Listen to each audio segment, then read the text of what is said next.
guys, thanks for coming on tonight. It's great to see you, great to have you on board. And yeah, we thought it'd be great just to chat to some young adults and just swap some advice, swap some wisdom, and see what people will get up to in lockdown. Because I guess you don't need me to tell you, it's been no year like this year. It's been a pretty crazy year, hasn't it? So I think while we don't really kind of know what's around the corner, it'd just be good to kind of just encourage each other with what we're going to share.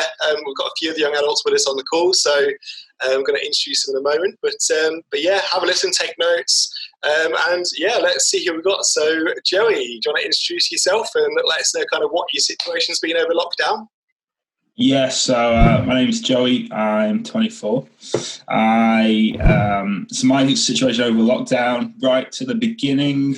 So if we rewind back to March, I was furloughed straight away when the official lockdown happened.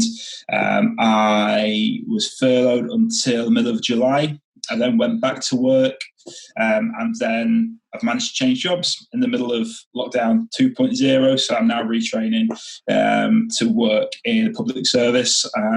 So yeah, that's a bit about me. Nice. I've been meaning to tell you as well. Do you remember our conversation about poached eggs? So yeah. Just for anyone, we had a conversation after church where, if you know me, you know I can't really cook, so I was asking for some advice on how to poach an egg. And Joey had a top tip of putting the egg in first to boil, taking it out, is that right? And then putting it back in, cracked open, and apparently it's already semi-formed, which makes your poached eggs lovely and nice. And right. My poached eggs have got up in the world thanks to you, Joey. So just thought I'd feedback. So if anyone wants that tip for nothing, enjoy. Hope your poached eggs go well. But also we've got Rico on the call from our Sunderland location. So why don't you introduce yourself, Rico? Yeah, I love that poached eggs example. Actually, I really needed that because I don't know how to do poached eggs all my life. So yeah, for all of those of you that don't know me, I am Rico. And as Daniel said, I'm based in Sunderland, but I'm actually living in Durham. So I'm a PhD student in biosciences, currently my second/third year.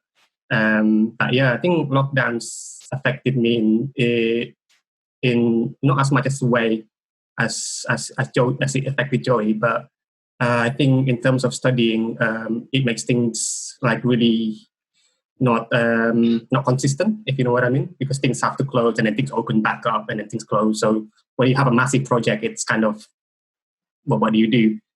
Because it's uncertain. But yeah, that's the situation that I'm in. So I'm trying to navigate my project through this COVID-19. But yeah, that's me. That's good to hear from you. Do you know what, Rico? I think because we've had loads of Among Us calls and Bible study calls. You know, when you start to picture what someone's room is like, that you've seen the same room so many times. I feel like I'm getting a good picture of is that your lounge? This is my lounge, yeah. I can start to really picture what your lounge is like now after that, being so familiar with the background. Brill, and we've got Nkumbu, who's been getting Christmassy, haven't you? Yes, extremely so. Introduce yourself, let us know what your situation's been as well. Well, yeah, I'm Nkumbu. I'm in Gateshead, which is next door to Newcastle. Like Rico, I'm also a PhD student.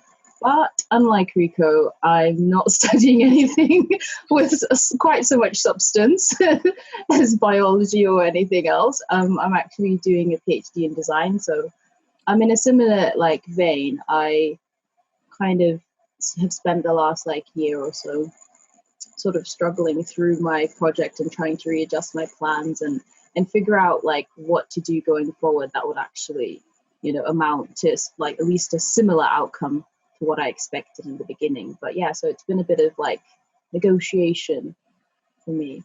Yeah, it's great to hear just where everyone's at, because I think everyone on this call, everyone who's watching on YouTube, it's probably all got different circumstances, different stages, and I think it's what we'll talk about tonight, I think will help everyone wherever you're at. So let's go for the first question then, and I'll ask you, Joey, kind of how have you found this year, and how would you say the pandemic's kind of affected your faith this year? This year's been tough. It's been a bit rubbish at times.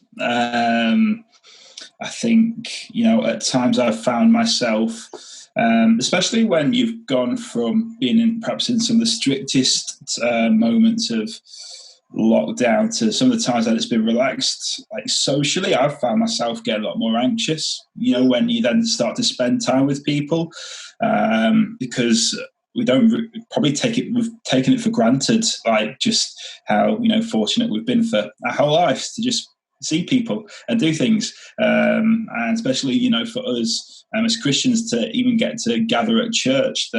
But now, at times I found myself getting quite anxious about being with people. And so my faith has definitely been affected in that. But on the flip side, this year has been a year where I would say my relationship with God has certainly got a lot deeper and a lot stronger. First and foremost for me, that's because right at the beginning of lockdown, again, when I just found I was furloughed and all of a sudden I just had a lot more time on my hands, I was just starting to put good habits in place. So I started a Bible in 1 year, and I've been able to maintain that. I was worried how I would carry on with that once I went back to work, because I was thinking, would I have the time to do that? But I have, because I've learned to prioritize through doing it when I had more time, that now when I have a bit less time, because I'm going to work, because I've started to form those healthy habits. And so that's been a really good effect on my faith and my relationship with God. And also just because of the nature of this year, because it has been a tough year, I think I just learned to be more honest with God, and just talk to him about how I'm genuinely feeling. And if that means I'm talking to him when I'm feeling really rubbish, I'm talking to him. It means that I'm still talking to him, in the mornings where I'm forming those good habits and, reading his word. And so I suppose, there has been times where my faith has been knocked, and, personally, I have struggled at times this year a lot, but I actually, I don't say this just to put a positive spin on it. I do say this because my experience is genuinely that my relationship with God has got a lot better and a lot stronger. And I know that won't necessarily be the same for everybody, but that is my experience. So that's a bit about my year. Yeah, no, that's great, Jerry. That's really good and really honest of you as well. And I think it's funny, isn't it? Like the deeper your relationship goes with God, sometimes it is usually after quite a testing time, isn't it? It's usually those testing times that really do take you deeper, and you do learn more than ever before about God. It's really interesting. I've tried Bible in the year so many times. I always get you always start it when you're really motivated, don't you? And then it's really testing when you get to those days where you do start to feel like I've got no time, or it doesn't look interesting today, or it's all about Leviticus and Numbers or whatever. But no, good on you for getting so far with how you have with that. How about you, Mika? How's this year been for you? So how's it affected your faith, the pandemic? Yeah, definitely. Anxiety is definitely one of the main problems for me as well. But not just around people. I guess anxiety about the certainty of even as I said earlier, I'm doing a project, but it's on and off. So I have to make sure that I'm staying consistent in what I'm trying to do, and I'm getting anxious because things might not open, or this facility might not open by the time that I needed it, and so there's a deadline to get to, and just staying consistent in trying not to be anxious is a problem for me, I think, and I think also that feeds back into my consistency with my faith, I think, as well, because I'm the more anxious I get about my circumstances, the less that I'm being faithful, if I'm being honest. Because I think I don't know if you guys can relate to this, but I think that there's a big problem. If you have more anxiety, less faith there is on yourself, on God. So I think staying consistent is definitely a big problem for me. Consistent in faith and being faithful that God will carry this through. So that's a big problem for me. But I think I'm okay with it now. But yeah. Takes some discipline, doesn't it? So how have you kept a healthy mindset during lockdown? What sort of practical things have you been doing to kind of keep that mindset healthy? I think like for me myself, like just focusing on the positive sides of things. Like even when there is like uncertainty, I'll be like, Rico, you can still do this, you can still do that. You know, there are still other pathways that you can take. There are still like other things that you can do other than that project, or like there are still like other possibilities. And I think like that then clears up my mind. So like if you enlarge your visual field, then that enlarge like that sort of like frees your mind from the anxiety. So the anxiety seems smaller than what your circumstances. I think that really helps. Just like to focus on other things. That's brilliant. That's great. How about you, Nkumbu? How are you keeping a healthy mindset in lockdown? I think similarly to Rico, like the big struggle has been like being anxious about the uncertainty, and I think that's probably relatable across the board, regardless of what you do. And as far as practical things that I've been doing, I've found that actually like having a different voice than my own head, because like the voice in my head is the one that's like propelling like the fear and the anxiety about the future, but like including other voices, and obviously like as a Christian, the most I suppose the most accessible one is the voice of God, and that's through his word. But also I think another thing that's been really impactful is actually letting people in to my world, like actually talking to other human beings, especially other believers, other Christians, who can kind of like inject me with like some perspective, like when I am feeling really like anxious or down, or when I'm just struggling, like actually opening myself up to like other people's input. And that encouragement that I've received has been like something that's practically helpful, because obviously the word of God is our go-to and it is the standard, but oftentimes it can be hard to like engage with that. Actually having someone's wisdom and like faith like spoken into you has been something that actually I've benefited from a lot in this time. Yeah, that's so true. It's so important to have people around you, because we're not called to isolation. Like that's not, we're called to community, you know. So, and it's been like you just look at the media and you can see how many opinions there are, how many voices there are, how many disagreements there are. There's so much like noise going on. I think it can easily drown out the good influences and the voice of God and these sort of things. So I think in isolation, that's so true about just making sure we're tuning into the right voices and making sure devotional life is prioritized even more so than normal, and making sure we've got good influences around us. Because no doubt it like if not, it can cause a bit of anxiety, I guess, when it's just negativity. Like it's so stressful and anxious for people sometimes when that's all they're surrounded by in isolation, nothing else. So I guess like it's like some students and young adults will no doubt be feeling stressed and anxious at the moment because we haven't gone through anything like this before, and that's completely, there's no shame in that if you're watching this evening and you do feel stressed and anxious at the moment. So just probably to help in particular anyone who is feeling stressed and anxious at the moment, Jerry, what tips or advice would you give for any students or young adults who are feeling stressed or anxious, particularly at the moment? Yeah, I think probably just to pick up off the back of what Nkumbu said, certainly talking to people about how we're feeling is really important. And I think as well, sometimes there's, I don't know, perhaps there's stigma attached with when we don't talk to people. And I think sometimes like there's a stigma that if we don't talk to people, it's because we think that we've got all the answers. But actually, I think a lot of the time that actually isn't the case, and that isn't why we don't talk to people. I know I've been guilty previously of not talking to people about how I'm feeling. But it's not because I feel like I've got all the answers. It's just sometimes I just don't want to. Quite frankly, I like my own company.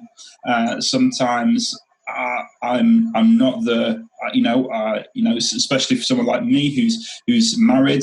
I'll obviously speak to Beth about a lot of things, but also for someone like me, it's really important that I speak to guys about how I'm feeling, so that I'm journeying things with other people. And so I think just to, I suppose, just again take some pressure off. Like don't necessarily just feel that there's this stigma that you've got all the answers if you're not talking to people, but if you're just not talking to people because you just don't want to, that's, for me, I've had to learn that even that isn't a good enough excuse. I've found it very, very liberating, some of the conversations that I've had with guys over, the last few months, where I've just been open and honest with how I'm feeling. And so I would just so encourage you to be talking to people that are good influencers. And I think as well, I'm probably not going to say anything new, anything that you've not heard before here. And I kind of don't apologize for that. I just haven't got anything new to add to this conversation, apart from creating healthy habits. Like for me, it's been that first thing in the morning, reading God's word, but it's also been just generally reading. It's been generally, I think, again, you will have heard it before, I think we spend so much time on our phones, especially in the evenings. We spend so much time watching TV in the evenings. Now, again, don't hear what I'm not saying. I still spend my evenings on my phone sometimes and watching TV, but I have learned to turn my phone off at 10 o'clock. I have learned to leave it in another room, because things like, our phones and technology can become just an absolute stress ball for us. We just never disconnect from the world, and we need to learn to, where we can, to disconnect. And so I think, turning your phone off from time to time. People will know, Daniel will know, sometimes I'm terrible at replying to texts. Sometimes it's deliberate, because I've turned my phone off. Sometimes it's not deliberate, because I'm just rubbish at responding sometimes. But and I know I need to, perhaps improve that a little bit. But part of it is deliberate, in terms of I do go through times of turning my devices off, and so. Yeah, I would encourage you not to be rude, but to take yourself away from some distractions like technology, because they can just be a massive cause of stress and worry.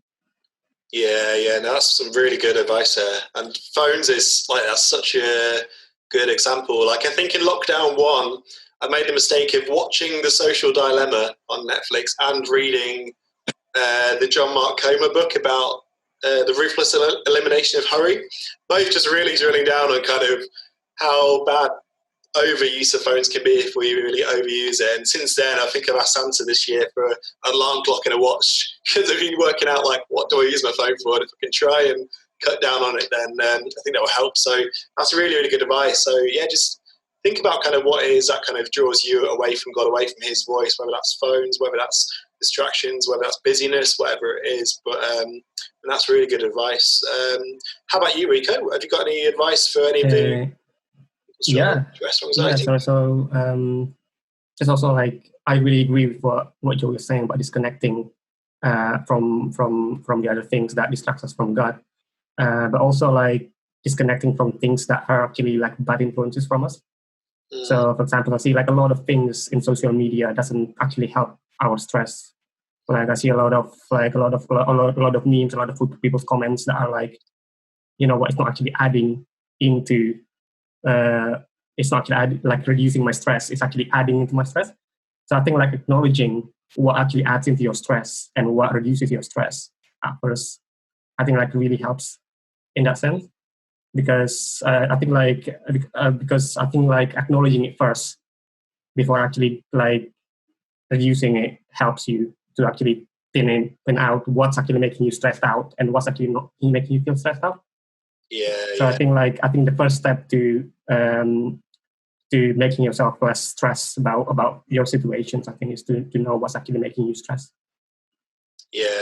No, that's really good.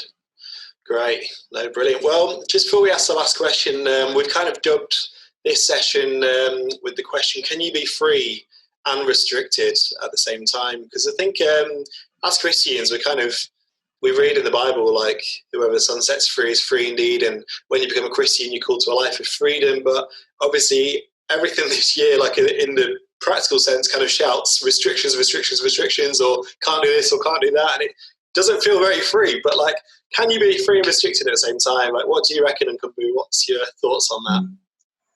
Yeah, well, definitely. I think it's absolutely like when you put it on like on a spiritual level, it really is the way we live as Christians. Like in an abstract sense, we are made free by Christ.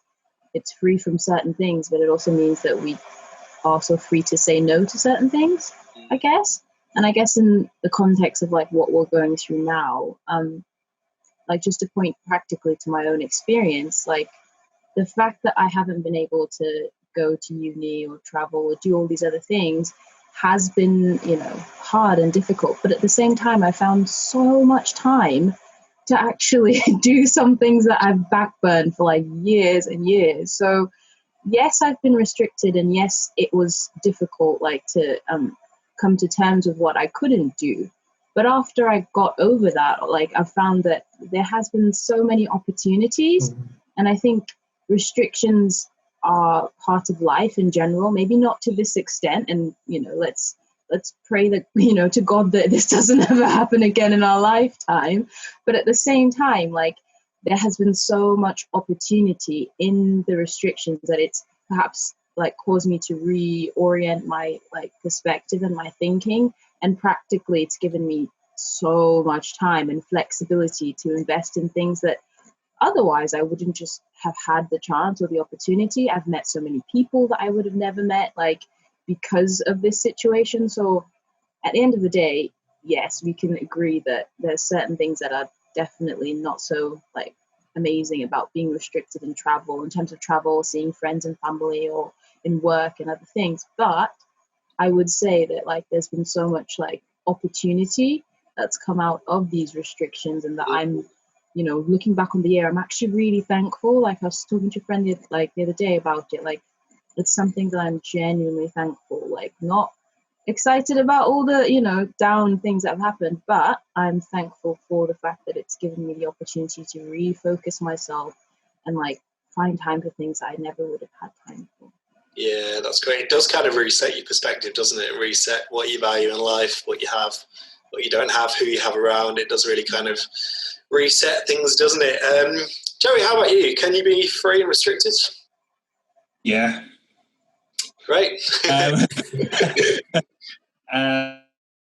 Yeah, like this year has been, like I've already said, restricting and frustrating. You know, I think there's been 3 separate occasions where, you know, I've planned to go see parents, and then the lockdown has come in, or the restrictions have changed, and that has been incredibly hard. You know, I've got good relationships with my family, and so for me, you know, that's been really tough. And so, yeah, it is. Life can be. Life this year at times has been incredibly restricting, but like Nkumbu said, and again, not for the sake of just putting a positive spin on this question. You know, our lives are incredibly free and incredibly liberating. You know, I'm grateful that that I had the time, especially when I was furloughed. It was an amazing opportunity for me. I did so much around the house. We only just moved into the house not many months before, and so our house now looks completely different to what it does. But I remember a conversation me and Beth were having not that long ago, and we were talking about, you know, what ultimately, like, all this time that we spend kind of investing into things like a house, ultimately, what does it count towards? And the reality is not a lot. And I suppose that's the reason why it's important for us to have things that we enjoy, because God wants us to do things that we enjoy and care about. And so there's nothing wrong with doing things that like that. It's important. But then for me, that's why, you know, whilst I was furloughed, it was a great opportunity for us as a church to start doing the food drop. And again, because of the time I had, we were then able to, you know, serve our community and show love to our community. And so, yeah, we have to see that, there are restrictions and there are frustrations, and that's reality. And like, don't let anybody just tell you anything different. You know, if somebody is just Mr. Happy and Mr. Positive. No, sometimes, you know, life can be a bit rubbish, but also and like that. Also, that we have to remember that that life can be good, and ultimately God is good, and that we have so much, that we can give our lives to. And I go back as well to the point of ultimately my relationship with God has become a lot stronger in this year, and so even in this year that has been restricting, it has also been very liberating, and so there's absolutely always two ways that you can look at this. Yeah. No, it's true. In the Bible, it does say, like you're saying about we will have good days, bad days. It does kind of warn us a bit that we will have trials and tribulations in our lifetime, and we will again. I don't know if it will look like lockdown, hopefully not. But no, it's so true. And I think though we can sometimes feel a bit physically restricted. I think when you have God in your life as well, you have hope, and I think we can be happy we're mentally free as well during these tough times because we've got hope, we've got positivity. We know that there's good things around the corner. We know that God's still there and He's still on the throne in that. So I think mentally we've got that benefit where we can be free regardless of what situation we're looking at in the world. But I guess we're coming down to the last couple of days now of lockdown, hopefully for the last ever time in our life. So sticking with you, Jerry, what do you reckon you'll change? Is there anything you thought after this lockdown I realised this is a healthy change I want to make in my life? Yeah, I think, it's tricky because, I think the transition for us, I suppose in the Northeast, it is different to what it might look like for different people, depending on where you are in the UK. As we enter into tier 3, which, there are obviously some relaxations, but ultimately, it is very similar. And so in a lot of ways, life will still be quite restricting. But I think sometimes intentions are a bit underrated, and I think it's only because of my initial intentions this year that I've been able to, I think, develop a healthy relationship with God. And so I think sometimes we can just coast through life, but if you can set yourself things that you intend to do, there are always going to be times where we don't live up to those things, and we might fall short a bit. But if we don't start by intending to do something positive and intending to do something good, then, well, it's not just going to happen by itself. And so for me, I think it's really important that we do set some really good intentions. And so whatever that might be for you, whether that is, even if it is doing something around your house, doing some decorating, whether it is maybe getting that new job that you need to, because you need to move on, whether it is a friend that you need to reach out to, or whether it is your relationship with God. Start with an intention to do something about it, and I think if you start with that, there's a good opportunity there for that thing to happen, but you need to have that intention. Yeah, that's brilliant. That's great. I love just how you talk about it as an opportunity, because it really is like an opportunity. It always was lockdown, I guess, having all this time on our hands. And I think, even if this could be the last lockdown we have, I think we can definitely take a lot of positives away from this, a lot of proactive things, I guess, going into it. So, let me just encourage you just to really put into action what you're thinking about. Don't let it linger in your mind as something to do, because otherwise chances are I probably will just stay there as something to do. Really, really think about practically how can you put that into action, these healthy changes that you think you could make on the back of this lockdown. Rico, how about you? Is there anything that comes to mind that you're looking to change after lockdown? Yeah, staying on that, I really love what you said about intentional things, being intentional about the changes that you want to make in whatever it is that you want to make. And I think leading back into the first question about staying consistent in your faith, I think that was a problem for me, really. It reminded me that this one time I actually it became I was just so inconsistent about where I'm going with my faith, and I was questioning whether it's okay or not. But then I referred it back to the Bible, because I was being intentional on trying to like sort this out, because I know that it's unhealthy. And so I opened up like this verse, and it says like, I think it's like 1 Peter 5:7, and it says like, casting all your anxieties on him because he cares for you. And then like that suddenly just like reminds me, like, you know what, I need to pray.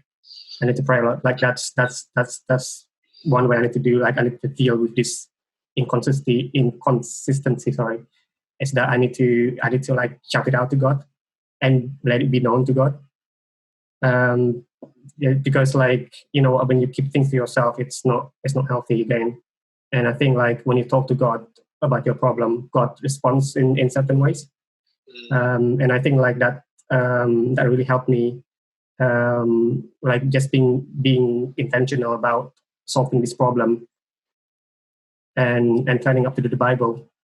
It really helps me around like how to go around my problems about my anxiety. So yeah, that's really good. I love that. Prayer and Bible. Like, I think prayer is great because God wants to know our thoughts. He wants to know, well, he knows our thoughts, but he wants to know what's on our mind from us. He wants us to have that relationship with him, and he wants to help us. And I think prayer is great for that. And I guess sometimes we can think like, oh, is God doing anything in my life? Is he answering my prayer? Is he working in my life? But you've got to think, are you actually speaking to me? Are you actually asking him? Are you actually letting him know what's on your mind? Are you actually like asking what you want prayer for? Because if you're not, then if you don't ask prayer requests, you're probably not going to see much in return if you're not asking in the first place.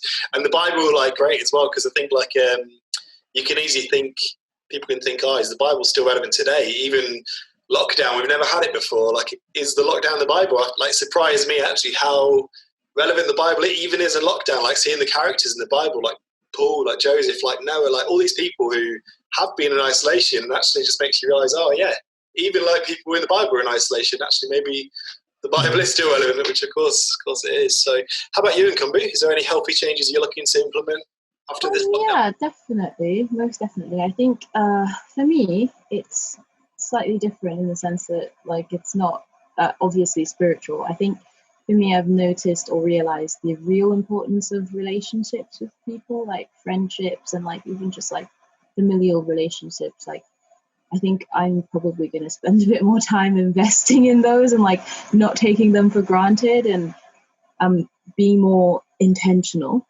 like in the amount of like effort I put towards relationships and cultivating like a healthy connection with people. So I think for me, that's a huge thing that it's going to change, you know, by God's grace going forward. And another thing, it's just being bold and brave enough to do things that I have normally just kind of like left on the back burner of life. And I think having an attitude going forward where I actually make an effort with like thoughts and ideas or visions and things, like actually putting effort towards those things and being more bold and stepping out in things rather than just kind of like letting life kind of go past. I think just, yeah, having more of a bold approach to life. And having more of an intentional approach to relationships. So those are, I think, the two things for me that I want to change going forward. That's great. I love the thread of like people all the way through this discussion, just having people around and talking to people. I think that's so important. And yeah, we just really hope tonight it's really helped you. If you're watching this, whether you're a student, whether you're a young adult, whether we know you, whether we don't, whoever you are, it's really great that you've tuned in for this tonight, taking the time out. So we hope it's helped. If you don't feel like you know who to talk to, if you don't feel like you have anyone to talk to, if you're not part of a dinner party in one of our churches in Newcastle or Sunderland, do get in touch, because like anything we can do to help you at all, especially at the moment, we'd be more than happy to help. So do get in touch. You can message us on Instagram at Hope City Nuke or at Hope City Sun, or even our young adult page at YA Northeast. But do get in touch, because like Joe was saying earlier, I think it's so liberating when you talk to people, even if you do feel a bit like no one's going to understand you, or even if you feel like no one else is quite like going through what you're going through. I think you can just getting things off your chest. You'll be so surprised how much lighter you feel. And like saying a bit about voices earlier, I think just hearing external voices rather than the voices that you're only hearing when you're in isolation, it's so helpful when they're good influences. So do that. But as I say, yeah, thanks for tuning in, everyone, tonight, and thank you to Joey, Rico, and Nkumbi as well for taking the time out just to really share your experience and your wisdom. It's been really good. It's helped me loads. I hope it's helped you all at home loads as well. So have a great rest of the week, guys. Bye.